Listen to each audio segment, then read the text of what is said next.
السلام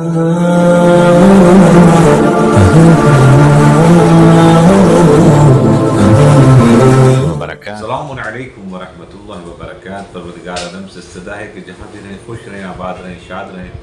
آئیں ماہ مبارک رمضان کے سلسلے سے دو حدیثیں آپ کی خدمت میں پہلے پیش کرتے ہیں، جس میں امام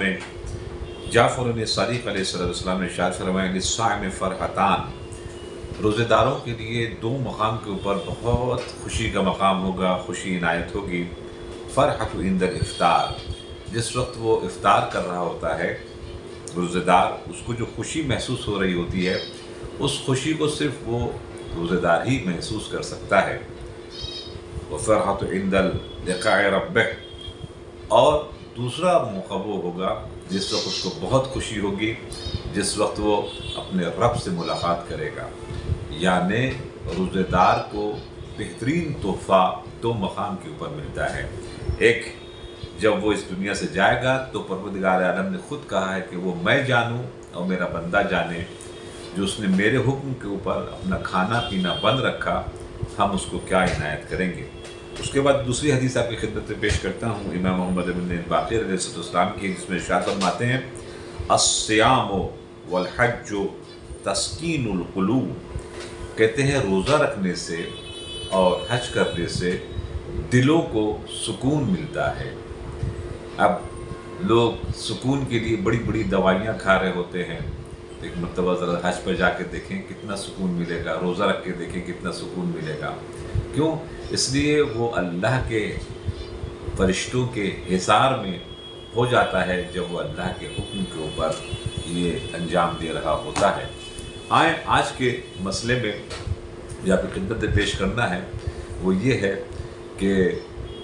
روزہ کچھ لوگوں کے اوپر معاف ہے یا اس کی قضا ادا کرنا ہے، مگر اس وقت اس کے اوپر واجب نہیں ہے۔ مثال کے طور کے اوپر اگر جو شخص بڑھاپے کی وجہ سے روزہ نہیں رکھ سکتا ہو، بالکل روزہ رکھنے سے قاصر ہو، تو اس کو چاہیے کہ ایک مد طعام دے۔ ایک مد طعام سے مراد یعنی 3 پاؤ، اس میں چاول ہے، اس میں مثال کے جو ہے، آٹا ہے، وغیرہ وغیرہ، جو آپ نے دیکھا ہوگا رمضان کے ایام میں جناب بڑھتے ہیں،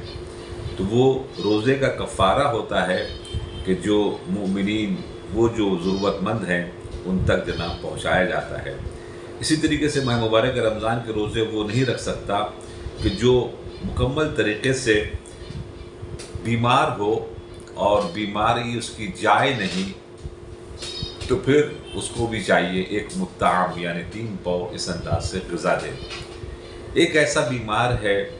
کہ جو بہت پیاس کی شدت سے وہ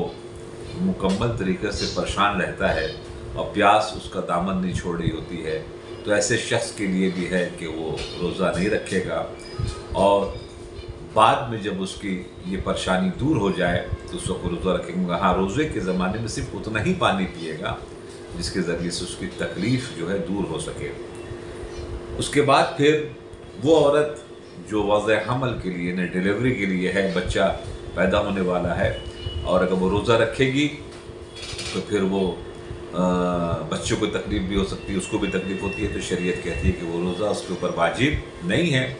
بلکہ جب اس کا یہ تکلیف کا معاملہ ختم ہو جائے تو اس کے بعد پھر وہ روزہ رکھ کے اس کی قضا کو ادا کر دے۔ اسی طریقے سے وہ عورت جو دودھ پلا رہی ہوتی ہے، اور اگر دودھ پلانے میں اگر وہ روزہ رکھے گی تو اس کو بھی تکلیف ہوگی، بچے کو بھی تکلیف ہوگی، تو پھر اس وقت اس کے اوپر روزہ واجب نہیں ہے، بلکہ جب اس کی یہ تکلیف دور ہو جائے تب ایک مرتبہ رمضان کے ختم ہونے کے بعد اس کی قضا ادا کر دے۔ اگر کوئی عورت مثال کے طور کے اوپر رضاعت یعنی دودھ پلاتی ہے، ماں نہیں ہے، مگر ہاں اگر وہ روزہ رکھے گی تو تکلیف ہو جائے گی، تو کہا اس کے لیے بھی یہی ہے کہ جب وہ اس کی تکلیف دور ہو جائے، رمضان ختم ہو جائے، تو پھر وہ اس کی قضا ادا انجام دے دے گی۔ تو انشاءاللہ تعالیٰ بحق اہل بیت اطہار پروردگار ہم سبوں کو خدمت اسلام اور اخلاص کے ساتھ مدد کرنے کی توفیق عنایت فرمائے۔ اپنا بہت خیال رکھیے گا، دعا میں یاد رکھیے گا۔ والسلام علیکم ورحمۃ اللہ وبرکاتہ۔